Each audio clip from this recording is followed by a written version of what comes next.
तलवे में दर्द क्यों होता है, उसके क्या कारण है, क्या लक्षण है और क्या उपचार है जिससे हम उसको ठीक कर सकते हैं।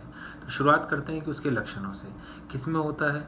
मेनली जो तलवे का दर्द है, मिडिल एज फीमेल 30 से 45 वर्ष की महिलाएं या कुछ पुरुषों को ऐसा दर्द महसूस होता है कि वो सुबह बेड से उतर रहे हैं तो पैर रखा नहीं जा रहा, चलने में तकलीफ हो रही है। वो तकलीफ 10-15-20 मिनट रहती है, फिर अपने कामों में लगने के कारण वो दर्द कम हो जाता है। पर जब भी आराम करते हैं, दिन में सोते हैं या बैठते हैं, फिर खड़े होते हैं तो सेम तकलीफ दोबारा पैदा हो जाती है। ये एक लक्षण है कि अंदर कुछ परेशानी डेवलप हो रही है। हम इसको एक प्लांटर फेशियाइटिस बीमारी होती है उसमें कंसीडर करते हैं और उसको टेक्निकली प्लांटर फेशियाइटिस कहते हैं। क्या होता है, यूजुअली हमारे जो तलवे की हड्डी है कैल्केनियम, उससे एक फेशिया ओरिजिन करता है। वो पैर की पंजे की संरचना को बराबर बनाए रखता है और आगे की उंगलियों तक जाता है। ऐसे लोग जो बहुत देर खड़े रहते हैं, नंगे पैर रहते हैं, कड़क चप्पल कड़क जूते पहनते हैं, फ्लैट्स पहनते हैं, हील्स पहनते हैं, ऐसे लोगों में उस प्लांटर फेशिया की जलन पैदा हो जाती है। जो उसका कैल्केनियल्स पे अटैचमेंट है उस जगह इन्फ्लेमेशन होती है और उस इन्फ्लेमेशन के कारण दर्द होता है। वो दर्द शुरुआती दौर में इस तरह की तकलीफ देता है, जब भी आप सुबह उठते हैं या आराम से उठते हैं तो वो दर्द पैदा करता है, क्योंकि जब भी अपन सो रहे होते हैं तो जब सोते समय प्लांटर फेशिया शॉर्ट लेंथ में रहता है, पर जैसे ही आप खड़े होते हैं वो स्ट्रेच होता है, स्ट्रेच होते हैं उसमें पेन फील होता है। तो technically planter fasciitis plantar fascia की इन्फ्लेमेशन के कारण होता है। अब शुरुआती दौर पे अगर आप इसको नेगलेक्ट करते हैं तो ये दर्द बढ़ता जाता है, पूरे दिन रहता है, आपको चलने में, ज़्यादा चलने में, दौड़ने में तकलीफ पैदा हो जाती है। अब इसका क्या उपचार है? सबसे पहले घरेलू उपचार कि आपको क्या करना है। सबसे इम्पॉर्टेंट इसमें है जीवन शैली को चेंज करना। जो भी लोग बहुत देर खड़े रहते हैं उनको इस तरीके से गैप अपना टाइम करना है कि बीच में आराम करना है, गैप लेना है।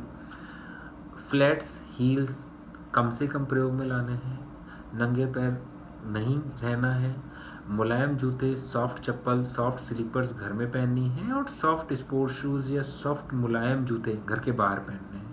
कुछ लोग सिलिकॉन इंसोल का भी यूज़ कर सकते हैं, सिलिकॉन हील पैड का भी यूज़ कर सकते हैं, जो कि आप जूते में रख सकते हैं या फिर उसको अपने घर की चप्पलों में भी रख सकते हैं। वो एक एडी की हड्डी को आराम देता है और एडी की हड्डी को आराम देने के कारण वो उस प्लांटर फेशिया पे जलन पैदा कम होने देता है। सेकंड अदर फैक्टर है कैसे हम इसे ठीक कर सकते हैं, इसकी थेरेपी करके।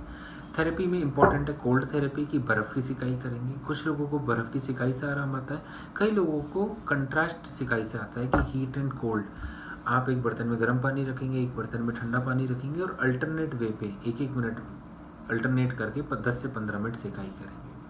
तीसरी चीज़ जो घर पे की जा सकती है कि प्लांटर फेशिया स्ट्रेचिंग। ये सबसे इम्पॉर्टेंट है कि प्लांटर फेशिया जब भी आप सोते हैं तो इस मॉडल से मैं समझाऊंगा कि ये आपकी लेग बोन है और ये पंजा है। जब आप सोते हैं तो अपना पैर इस तरीके से रहता है, इस पोजीशन में जो प्लांटर फेशिया है वो शॉर्ट लेंथ में रहता है और वो उसको आराम मिल रहा होता है। पर जैसे ही आप खड़े होंगे, खड़े होते ही पंजा स्ट्रेच होगा, प्लांटर फेशिया को स्ट्रेचिंग मिलेगी, स्ट्रेच होते ही उसमें पेन होगा। तो आपको क्या करना है, आपको स्ट्रेचिंग खुद ही करनी है। आप बेड से उतर रहे हैं उससे पहले आपको पैर को मोड़ना है, क्रॉस रखना है और पंजे को अपनी तरफ खींचना है। पंजे को आप अपनी तरफ खींचेंगे, टोज से पकड़ेंगे, स्ट्रेच करेंगे मैक्सिमम ऊपर की तरफ, टांग की तरफ, 10 सेकेंड होल्ड करेंगे, देन ढीला छोड़ेंगे। एक ये एक्सरसाइज हो गई। दूसरा हो गया टेंडो एक्लेस, जो पीछे का टेंडन है उसको स्ट्रेच करने के लिए टांग को सीधा करेंगे और फिर पूरे पंजे को अपनी तरफ खींचेंगे। इसमें आप एक टॉवल का प्रयोग भी कर सकते हैं, किसी भी कपड़े की मदद से आप इसे खींच सकते हैं। खींच के रखेंगे, सेम 10 तक गिनेंगे, ढीला छोड़ेंगे। ये दो एक्सरसाइज 10 से 15 रिपीटेशन सुबह बेड से उतरने से पहले, दोपहर में और शाम में करेंगे। ये ट्रीटमेंट लोगों को फ़ायदा करता है और ओवर द काउंटर आप कोई भी पेन किलर शॉर्ट ड्यूरेशन के लिए ले सकते हैं। इन सब चीज़ों से भी आपको आराम नहीं आता है तो आप एक डॉक्टर की सलाह हड्डी रोग विशेषज्ञ से मिलेंगे, जो यूजुअली हम लोग इसमें सेकंड कोर्स ये रखते हैं कि अगर इन रेमेडीज से भी पेशेंट ठीक नहीं होता तो कुछ मेडिसिन देते हैं और फिजियोथेरेपी चालू करते हैं। फिजियोथेरेपी में ultrasonic therapy, shock wave therapy के रेगुलर सेशंस होते हैं। उसके बाद पेशेंट्स इससे रिकवर कर जाते हैं। कई पेशेंट जो रेजिस्टेंट होते हैं वो इससे भी ठीक नहीं होते। ऐसे लोगों में हम लोग प्लेटलेट रिच प्लाज्मा PRP के इंजेक्शन यूज़ करते हैं, उसके बहुत अच्छे रिजल्ट्स हैं इस इन्फ्लेमेशन को कम करने के लिए, या फिर हम इसमें लोकली स्टेरॉयड इंजेक्शन लगाते हैं। मेनली पेशेंट्स इन सब चीज़ों से ठीक हो जाते हैं। रेयरली इन सब रेमेडीज़ के बाद, इस सब ट्रीटमेंट के बाद भी पेशेंट ठीक नहीं होते।